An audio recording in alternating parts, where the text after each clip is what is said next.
Hello, everyone. Today I am going to be talking about what parents should know about assessments.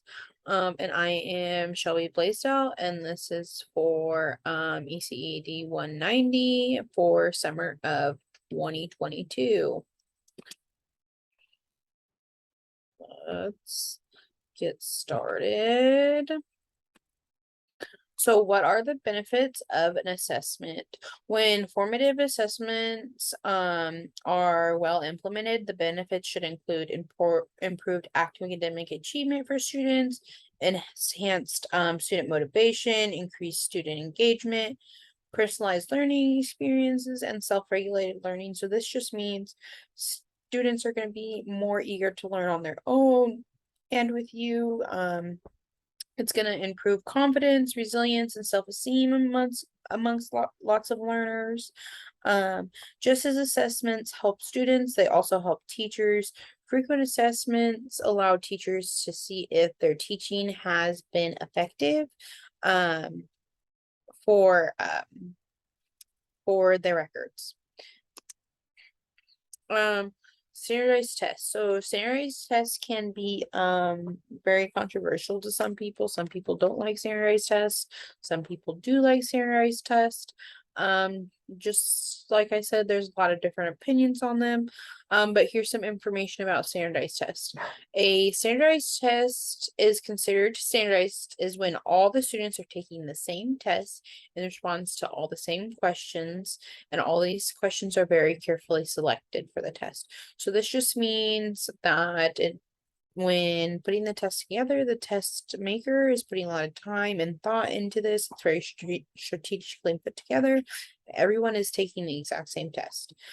Standardized tests are extremely useful to educators and their institutions to gauge processes and meet the needs of the students. So these tests are not only giving teachers information, but the whole school's information, and even maybe the whole district's or the whole state information. Standardized test scores are good indicators of if a child will do good in college or if they'll have job success. So kids that do better on standardized tests have more success in college and have more success in their career job later on in life. Students will have to take standardized tests starting in elementary school all the way up to high school. Most colleges require SAT scores or ACT scores to be accepted in. These will be asked to be attached. These scores will be asked to be attached to college applications. So for university, they're usually required.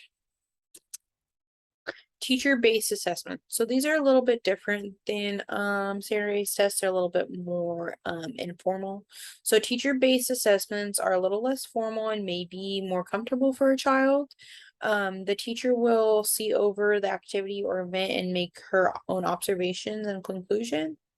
And teachers are assessing their students all the time through observation. So when a teacher is doing a teacher-based assessment, it might be a little bit less intimidating, a little bit less, the kid might not have as much testing anxiety when being assessed by a teacher. The test itself, if they're getting a paper test and it's not an activity, is usually a lot less formal, so it might be a lot easier for the child.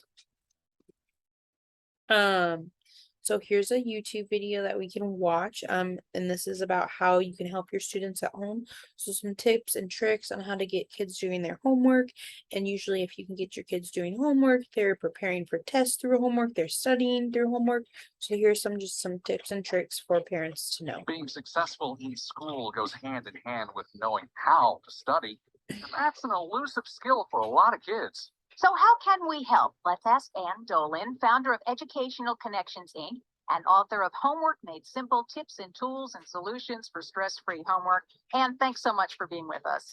Thank you, Hillary. So one of the most challenging things, really, for any parent is getting their child to sit down and do their homework. What do they need to consider? Well, first is the start time. Really, there are 5 times kids can start homework: right after school, after about a half-hour break, before dinner, after dinner, or before bedtime.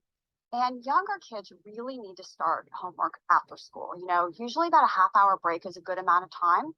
and then they have the expectation that they get started. So whether you're a working parent and your child comes home, takes that half-hour break at around 6:30, or it's right after school, they still need that routine. Older kids are going to push the envelope. They're going to want to start later and later. Good thing for older kids is to get them going before dinner. Okay, time routine is important. What about a place to work? Is one spot, a desk or somewhere in the bedroom, whatever, is that important, or should you mix it up a little bit? You know, Sean, you really should mix it up. It's interesting because many of us think that homework should be done at the same place every day, day in and day out, and that's simply not true. Research shows that actually when kids change locations from day to day, they're more productive. So the place should definitely be distraction free. So maybe the bedroom isn't a great place, but it can change. So maybe one day it's the home office, next day it's the dining room. Let me ask you something. Some kids are so burdened with homework and some do it better than others. Should parents ever ask for an accommodation if their kid's being overwhelmed, but they know the work and they just take 7 hours to do their homework each night? Absolutely. You know, sometimes teachers are simply not aware. They don't know what goes on at home. So if that's the trend with your child, you absolutely should let the teacher know. Shoot her an email and say, I've noticed that this homework is taking Jimmy far longer. The rule of thumb is that kids should have about 10 minutes of homework per grade level. So a third grader should have about 30 minutes, sixth grader, 60 minutes. So if you find that your student is taking much more time than that, let the teacher know. Used to be TV was the one big distraction for kids doing homework. Now we have video games, cell phones, and all kinds of things that are distractions. How does a parent handle that? It's really tricky. Some of the easy things to control are TV and video games. They should not be on during homework time. Even music can be distracting to kids. Although some kids say music helps them study, research has shown that it's actually not that productive. Especially if students want to learn something long term. When they have music in the background, it's not conducive to help them study for tests that may be a couple days away. So the thing that's tricky for parents is the cell phone. And new research out of Stanford is showing that when kids have these things called tech breaks, they're more productive. So that means that the phone should really be in another part of the room or in a different room. Kids should be doing their homework. So maybe they work on their homework for say 20 or 30 minutes. And then they can go check their messages, send a quick text, but then it's back to homework. How quickly should parents contact teachers to talk about them with their concerns, particularly with repeating problems, repetitive problems with their child? You know, Hillary, one of the big mistakes parents make is waiting until parent conferences in November. And if your child has had difficulty in the past, and even if you just want to introduce yourself, do it now. You know, teachers usually send a welcome email start of the year. Respond to that, introduce yourself, tell them any issues that you struggled with in the past, and let the teacher know you're on her side, you want to support her, and that you're a team in educating your child. And a lot of good advice there. Thanks so much for joining us. Thank you. Ann Dolan is founder of Educational Connections, Inc., and she was a former Fairfax County public school teacher. I just thought that was a really good video with lots of great information for parents, to help them with just starting their homework routine, because you know when testing, that's if you already have a homework routine and they're getting ready to test, it's a great way to just work the testing and the studying into your homework routine. Here's another couple things about how to help your student at home. So have a set time. They talked about that in a video. Ask them questions about their day at school. Show interest in their education. This really, when you show interest, they notice. Have them on some sort of schedule so they eat an appropriate meal and are they getting enough sleep. So do your homework, eat a meal, and then go to sleep, you know, have a set bedtime. I know life can get crazy for parents, but just do the best you can. Being successful in school goes hand in Okay. hand with knowing how to Slide. study. Let's get to the next slide. Okay, preparing for the test. So when we're preparing for our tests, the week before the test, help your child prepare by making flashcards of important vocabulary words. So that's the big thing on tests. If kids don't know the vocabulary of what they're testing on, it might be really hard for them to answer questions because they don't know what the question is talking about. Take time every night to give them a quiz on the topic they're going to be tested on. Make sure they're attending school the whole week before the test. They should be attending school anyways, but just be as as much as possible, make sure they're there that week. I mean, if they get sick, that's different, but it's because it's best for them to be there the week before the test, because most likely they'll be going over things about the test in class. Check over their homework to see if they are fully understanding the concepts, or just seeing if they're putting the right answers down, or if their information is just completely off and they're not understanding. The night before and the morning before the exam, make sure the night before they do a final study session, nothing too intense. You don't want to overload their brain the night before. Feed the child a healthy and fulfilling dinner. Get the child to bed. Oops. Ooh. Oops. Okay. Well, we're gonna rewind here. Sorry, guys. Slideshow. Okay. Okay, sorry about that. Get the child to bed at a reasonable time.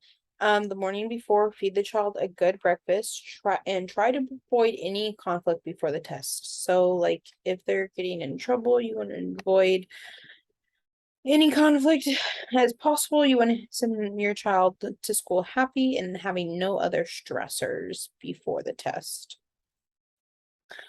Test taking tips and tricks. Read the test. So these are tips and tricks to teach to your student. Read the test directions closely. Survey the whole test from beginning to end before beginning answering questions. Find out as much as you can about the exam beforehand. Look for keywords in essay questions. Don't get distracted during the test. Remember to breathe. Answer every question, and if you don't know the answer, make an educated guess on what you think the answer may be.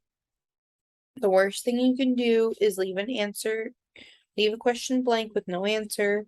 If you at least put an answer there on a multiple choice with 4 choices, you have a 25% chance that answer is correct. Communicating with students, with your student's teacher. Don't be afraid to ask your teacher questions. Call and talk to the teacher before the test and after the test. Before, you can ask questions about the content of the test, how the test will affect the student's grade, and the length of the test. You can also ask studying tips and tricks, how to help your child to prepare for the test. After, you should call the teacher to discuss the results and how you can help your child improve if it is needed. Rewarding good outcomes. It is okay to reward your child for a good outcome on a test. Rewards build confidence. And if a child did not do good on a test, it is also okay to reward them, because most likely they tried their best. And tests are hard for some kids. Some kids get lots of anxiety for tests, and they didn't fail the test because they didn't know the information. They failed the test because they had so much anxiety. So that's all I have for parents and information about testing. Thank you for listening, and I hope you have a great rest of your day.